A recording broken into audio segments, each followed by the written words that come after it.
How am I supposed to cut you out? If you didn't notice, your head is in a shackle too. No. Like I trust you to come any closer with that knife. All you're going to do is hand it to me and watch me work. But she would have to cut her head off, right? She can't be suggesting that. Okay, I'm trusting you. Give her the knife. Slide it over. You slide the blade across the floor.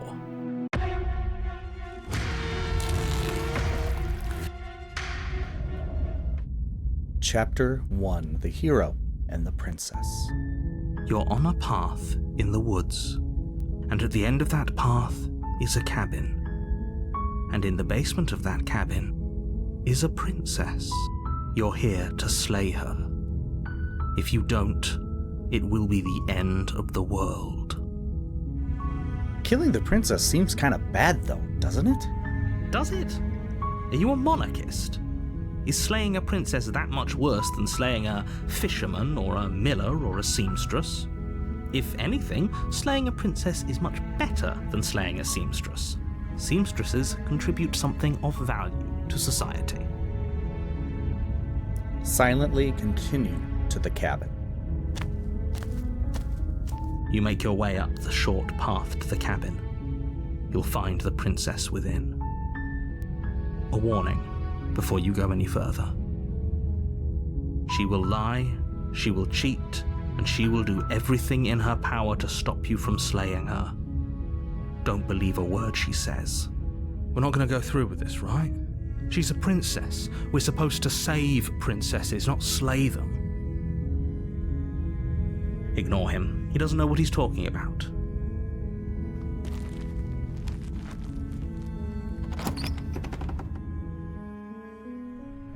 The interior of the cabin is almost entirely bare. The air is stale and musty, and the floor and walls are painted in a fine layer of dust. The only furniture of note is a plain wooden table. Perched on that table is a pristine blade. The blade is your implement. You'll need it if you want to do this right. Take the blade. You take the blade from the table. It'd be rather difficult to slay the princess and save the world without it.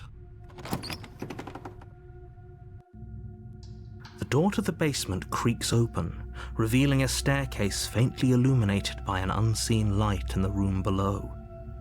This is an oppressive place. The air feels heavy and damp, a hint of rot filtering from the ancient wood. If the princess really lives here, slaying her is probably doing her a favor. Her voice carries up the stairs. Who's there? She sounds dangerous. It's almost as if she's the one in charge down here. Don't let it fool you. It's all part of the manipulation. Hi. Don't be a stranger. It's been so long since I've had any visitors. Come on down. You walk down the stairs and lock eyes with the princess. There's a heavy chain around her wrist, binding her to the far wall of the basement. She's so coldly beautiful. Is she really a threat to the world? Focus on the task at hand. And there you are. Are you here to kill me or something? I don't know yet. I haven't decided yet. How about you drop the knife and the two of us just talk? Look how reasonable she's being. We should just drop the blade and talk things out. Don't you dare. It's fine. We can decide what we want to do after we talk to her. Maybe she really is a monster, but killing someone in cold blood isn't very becoming of us. Drop it. The blade tumbles out of your trembling hands and drops to the floor with an unceremonious clang. Thank you.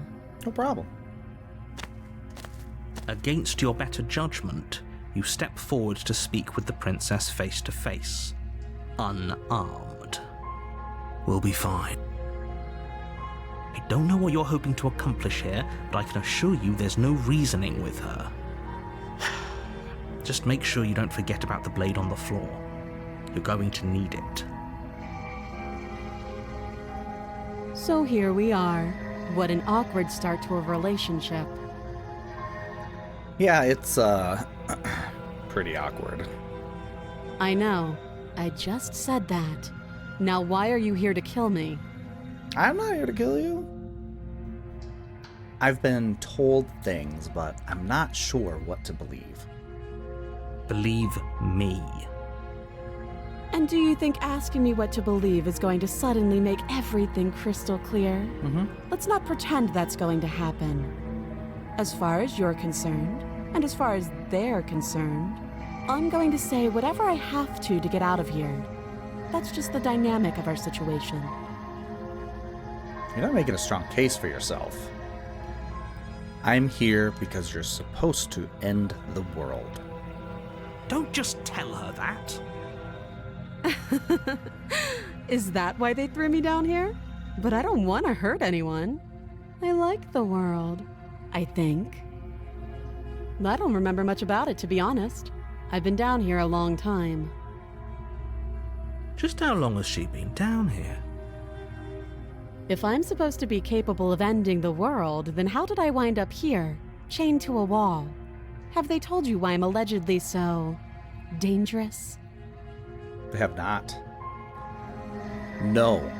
And if I'm being honest, I'm more inclined to trust you than inclined to trust them. Sooner or later, you'll understand that I have your best interests at heart. Hopefully sooner. How sweet. Now be a pal and help me get out of here, would you? We could figure out how to deal with them after I'm free. Maybe. Examine the chains. I'll see what I can do. You walk up to the chains binding the princess to the wall and give them a tug. They're large and heavy, far too solid for you to even imagine trying to break them apart. As most chains are. I'm guessing you don't have the key. Maybe it's somewhere upstairs. Doubtful. Whoever locked the princess away down here intended for her to never see the light of day. They wouldn't have just left the key to her chains somewhere in the cabin. I'm going to check upstairs. Maybe the key's still lying around somewhere up there. And if not, maybe I can find something to break you free. I'll be here. Yes, you will. You attempt to make your way out of the basement, but the door at the top of the stairs slams shut. You hear the click of a lock sliding into place. Is someone else here? Try the door. You try the door, but it's locked from the outside. Bastards. You're here to slay the princess, and you won't leave until the task is done. You make your way back to the bottom of the stairs. This would have been so much easier if you'd simply slain her like you were supposed to. Easier for whom? Easier for everyone. I heard the door slam. They locked you down here too, didn't they? They did. The knife. Pick it up and cut me out of here. You won't like what happens if you do that. Save the princess. Against your better judgment, you place the blade against the princess's arm, just above the massive, unyielding chain. You cut into her flesh. The blade is sharp, and you make quick work of it. Before long, you're able to crack through bone, and she pulls the bleeding stub of her arm through the iron gauntlet. She didn't so much as utter a sound. She didn't. Free from her bindings, the princess turns to face you, her fierce gaze meeting your eye. How is she so composed after losing an arm? It's like she isn't even bothered by it. Thank you. Now let's get out of here. She's so cool, calm, and collected. Approach the locked door. No, we won't have any of that. The stakes are too high. You can't just let her escape into the world. No, I just can't let her escape into the world. As the princess approaches the bottom stair, your body steps forward and raises the blade. Wait, this isn't fair. You can't just do that. Watch me. Abuse of power, narrator. Warn her. Stop that. I thought this was a little too easy. Your body lunges forward to sink the blade into her back, but the princess swiftly moves out of the way before you can connect. Stop it! Stop resisting me! I am trying to get you out of here alive. Resist. The blade. Move the blade. You're doing your best to help me, aren't you? I can see the conflict in your eyes. I am. I'll make this quick. She steps forward and pries the blade from your rigid hands. Maybe I'll see you in another life. Ooh. And then she slits your throat with an almost clinical ease. Her face remains unchanged as she watches you collapse to the ground, blood flowing from your butchered neck. This is the end, isn't it? I'm afraid it is. Everything goes dark, and you die. I hope it was worth it. We'll see. Chapter 2, The Prisoner. You're on a path in the woods, and at the end of that path is a cabin. And in the basement of that cabin is a princess. You're here to slay her. If you don't, it will be the end of the world. I'm getting a terrible sense of deja vu.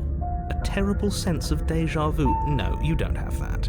This is the first time either of us have been here. Don't gaslight me. Don't forget what he did to us the last time around. I wouldn't trust a word out of his mouth. There's got to be a way out of here, for us and for the princess. We just have to keep trying. I'm inclined to agree. If he doesn't remember what happened last time, maybe it's best to keep it that way. You know I can hear you two, right? It's going to be a lot harder than you think to keep secrets from me. And as far as trying to help her goes, need I remind you how catastrophically dangerous she is to the world at large? I told you about the stakes of this situation less than a minute ago. This is more than just deja vu, though. I'm pretty sure this whole thing already happened. We could go back and forth on this forever, and it won't get you any closer to doing your job and saving the world. So let's just agree to disagree. Let's assume I'm telling the truth, and all this did already happen. Why should I listen to you? Why should I bother doing anything at all? Those are two very different questions, but fine, I'll indulge you if that's what it takes to get you moving. Let's say for a moment that this really is the second time you've met me, or at least a version of me. If you're back here, I'm assuming you died, which probably only happened because you didn't listen to me. The absolute irony. Well, that's one way to put it, I guess. You really don't remember what happened last time, do you? You practically forced the princess to kill us. That doesn't sound like the sort of thing I'd do, which is honestly all the more reason for you to not buy into whatever self-delusions the three of you are crafting. But this is a thought experiment, so I suppose I'll continue to give you the benefit of the doubt. If I did practically force the princess to kill you, it was probably for a good reason. Did you try and free her? Did you say something really mean to me? Because if I really did what you said I did, you probably deserved it. I'm a professional, after all. Sure you are. Anyway, I believe your second question was, what's the point of doing anything? If you're asking that, it sounds to me like you're making the rather dangerous assumption that your actions last time around didn't have any consequences. What do you mean? Of course there weren't any consequences. You forced the princess to kill us and now everyone's right back where they started. That sounds pretty consequence-free to me. Yes, but in this purely hypothetical scenario, that begs the question of how you got back here. Did time simply rewind itself, or were you instead transported to a different world entirely? If it's the latter, what do you think happened after you died? Do you think the people there lived happily ever after? Or do you think that the princess, left unhindered, brought about the end to everyone and everything, just like I told you she would? What a conveniently ambiguous group of things for her to ruin. For all we know, the princess left the cabin and never saw another soul. Oh, how I wish that were the case, but if the princess weren't a certain, inevitable threat to the world, the four of us wouldn't be here. And yet, here we are. You're talking in circles. No, I'm talking in facts. Proceed to the cabin. A warning before you go any further. She will lie, she will cheat, and she will do everything in her power to stop you from slaying her. Don't believe a word she says. Yes, don't believe a word she says. Just go in, take the knife, and do what you're supposed to. Wink. Did you just say wink out loud? No, I didn't. Wink. Just ignore this clown and focus on the princess. Proceed into the cabin.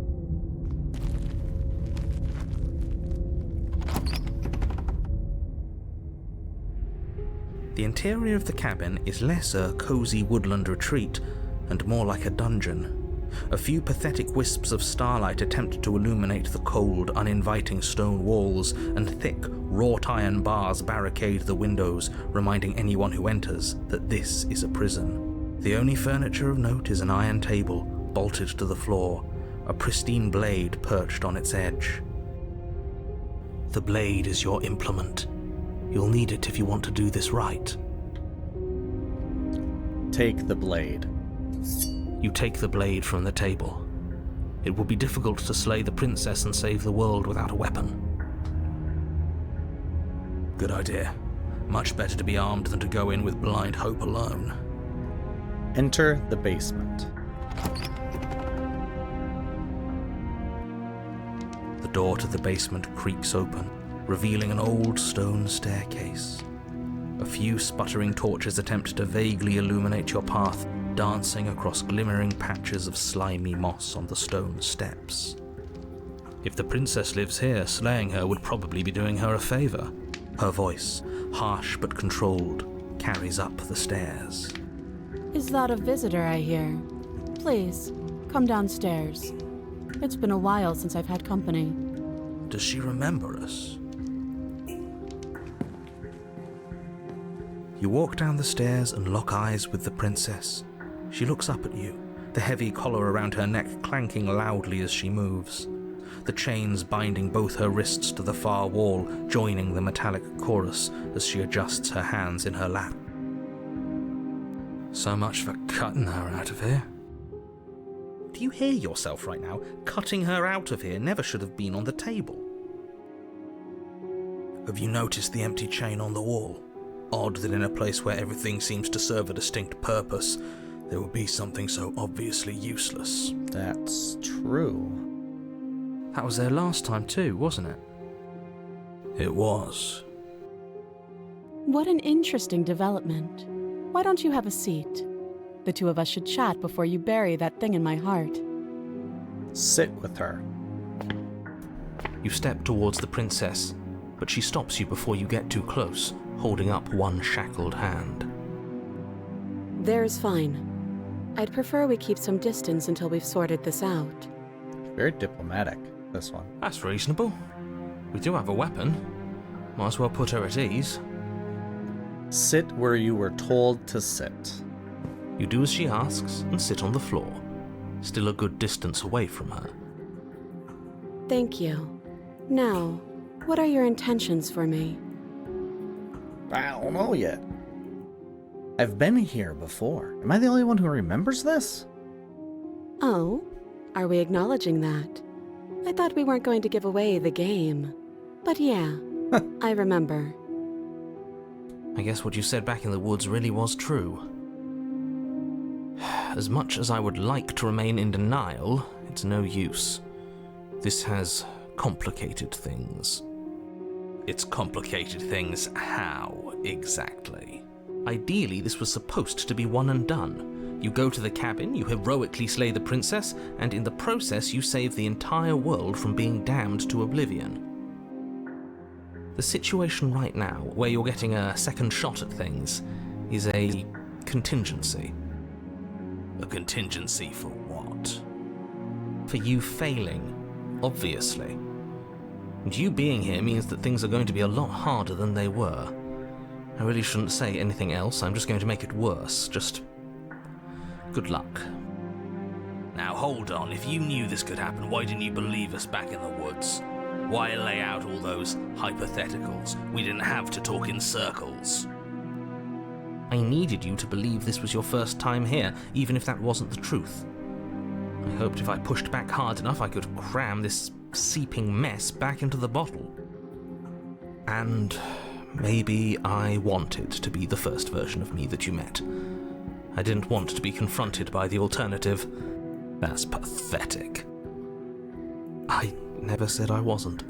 I get it. It would be pretty upsetting, wouldn't it? To know that you might not be the first version of yourself. At least we can remember what happened before. Seems like we should count ourselves lucky for that. Exactly, he gets it. You're lucky, so don't waste that luck by messing it up again. Alright? Oh. Moving on. Why is it important for us to be ignorant? How is it ever helpful to be in the dark? The more I say, the more your mind will swim into dangerous waters. Even saying that is too much. Your success hinges on you having imperfect information. For the sake of the entire world, you need to accept that. I won't. Fine, but you won't get another word from me on the matter. Yeah, sure. We'll see about that. Just give it a rest, this isn't helping. Focus. This is a serious situation. You shouldn't be daydreaming. I was just gonna say, she's very patient while I talk to myself as I sit crisscross applesauce. You were asking about my intentions earlier. What did you mean by that? Yes, your intentions. You have a knife. What are you going to do with it? Why are you here? There isn't a keyhole in these shackles, and I don't see any keys in your hands either. So I'm afraid my only way out is another surgical removal. Is she forgetting about the shackle on her neck? Or does she think she'd survive a beheading? You're right. Maybe she's delusional. All the more reason not to trust her. Unless she really could survive. Though I suppose you could just be here to kill me. But I don't think that's in either of our best interests. How am I supposed to cut you out? If you didn't notice, your head is in a shackle too. No. Like I trust you to come any closer with that knife. All you're going to do is hand it to me and watch me work. But she would have to cut her head off, right? She can't be suggesting that. She certainly seems confident. Maybe she knows something we don't. Or maybe you should consider the most likely scenario. She's bluffing so she can disarm you. Though if she isn't bluffing, whatever she has planned might be for her benefit alone. There's no guarantee that what's good for her is good for us. So, what should we do? I don't know. I'm just spelling out our options, listing the pros and cons. Then let me help you. I'll start with the cons. If you're handing her your weapon, the cons are that she might use it to escape and end the entire world, and she might use it to kill you. That doesn't sound great. What about the pros? There are none. The pros are that we can't trust him, possibly even more than we can't trust her. And whatever she has planned could do something to mess with what he has planned. Or maybe they're both screwing us over in their own ways. I mean, if I just give it to her, she could cut herself out, kill her, and I don't have to do it. You realize that I have as much reason to distrust you as you have to distrust me, right? I do. So I guess this all comes down to which of us caves first. And it's not going to be me. I know that. I'm extremely patient. It's probably better if we take action anyway. No use trying to wait her out. That's playing to her strengths. Okay, I'm trusting you. Give her the knife. Slide it over. No, absolutely not. I am not letting you hand your only weapon over to the world-ending princess. Until you come up with any other idea, like, say, I don't know, doing your job and slaying her, you remain rigidly in place. You tried this last time. Do you want to know how it went for you? Oh, I remember. She killed us, which, by your estimation, ended the world, right? Oh, Rory tried to take over her body. Exactly. If I were you, I wouldn't be too keen on repeating your mistake. Hell, we could even force your hand and do it ourselves. I'm not afraid of dying again. Are you? A little. I think you got your point across. Fine. You slide the blade across the floor. The princess maintains unsettling eye contact as she reaches down to pick it up. What's gonna happen? Thanks. She pulls up her hair, smiling slightly, as she raises the blade to her throat. What is she doing? Is she doing a thing? She doesn't say another word as she cuts into her own neck. What? No. Watch in unease silence. Her eyes stare forward, unblinking, as she saws through skin, veins, cartilage. At last she reaches bone, the blade grinding audibly against her vertebra as it continues to slice its way through her neck. I'll be damned. She's actually doing your job for you. Yeah. Why would she do that? Huh. So that's her play. Killing herself? She isn't dead yet. Finally, you hear a snap. Her eye twitches. There's an uneasy silence. She remains motionless for a long moment, her twitching eye the only movement in the room, until at last it stops in an unsettling half-wink. Her head twists slowly to the side, flopping to her shoulder, and her neck opens. The remaining tissue is not enough to hold the weight of her severed head. It stretches and tears until finally it falls to the floor, completely free. It bounces a few times before rolling to a stop at your feet. Oh no, oh no, oh no, what did we do? Can we put it back? Please tell me we can put it back. The princess's eyes stare up at you, dead. Congratulations! You saved the world. I did. Are you sure she's not winking at us? Obviously not. She is thoroughly deceased. I hate this. Can we just get out of here now, please? Of course, the princess is slain and the world is saved. Whenever you're ready, you can proceed to your reward. We should take her with us, don't you think? Yes. What? No. You shouldn't do that. Why would you do that? I don't know. I can think of lots of reasons. A trophy, proof of our victory. Hell, we could even give her a proper burial. All She those did reasons. save the world, right? You don't need proof, you don't need a trophy, and she doesn't deserve a burial. Just leave. Even after all that, you're still not satisfied, are you? Something is still motivating you to keep things the way you want them. I'm just eager to put this all behind us and give you your reward. Stop reading into things, the danger has passed. You can relax. I'm just keeping myself sharp. I'm not so eager to put my guard down. I am. I'm on team, let's put this all behind us, so can we leave already? Take the princess with you. Ugh, fine. You pick up the princess's severed head. its neck stump still oozing bodily fluids. Then make your way back upstairs to the first floor of the cabin. Did you see that? I could have sworn she moved. Looked like it. She didn't. She's dead. But what if she's not? Are you listening to yourself? Do I need to explain to you why decapitation is lethal? The door to your bountiful reward is right in front of you. All you have to do is open it. Leave the cabin and claim your reward.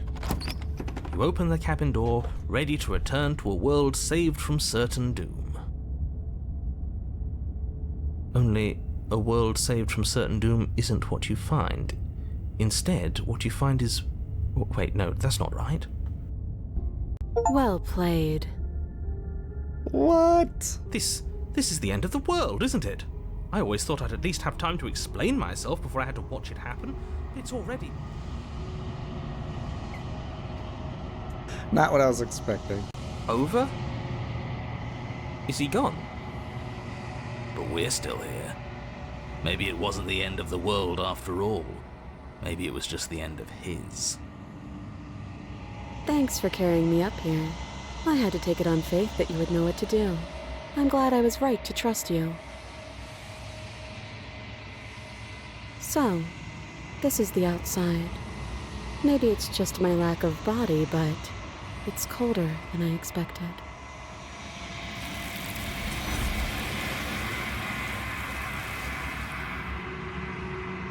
But you do not get a chance to respond, nor will you ever. It's time to leave, and memory returns. She's gone. Where did she go? Should we try and find her? And is that a mirror? Why is it here? Why now? Approach the mirror. This doesn't feel right. It feels different. Final. You're right. Part of me wants the truth, but something stronger is holding me back. Fear. The voices feel small, distant as you approach. Gaze into your reflection. Silence as you reach forward. They're gone once again. The mirror always makes them leave, but you need to see what's in it. You've withered. You find yourself in the long quiet once again.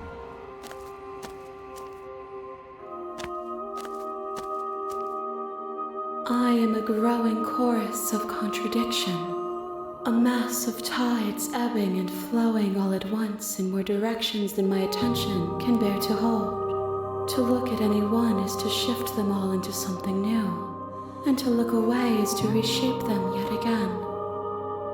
All of me is changing, and yet the rest of me is still the same. What do you think of this vessel? This one is cold and cynical.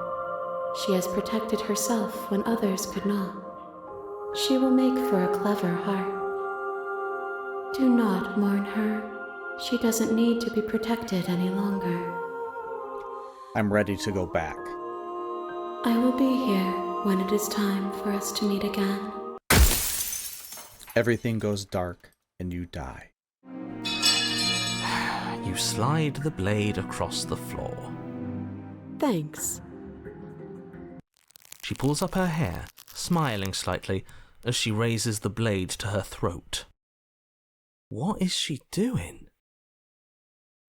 She doesn't say another word as she cuts into her own neck. Whoa. Her eyes stare forward, unblinking, as she saws through skin, veins, cartilage. At last she reaches bone, the blade grinding audibly against her vertebra. Finally, you hear a snap. I have a chair. Her eye twitches. There's an uneasy silence.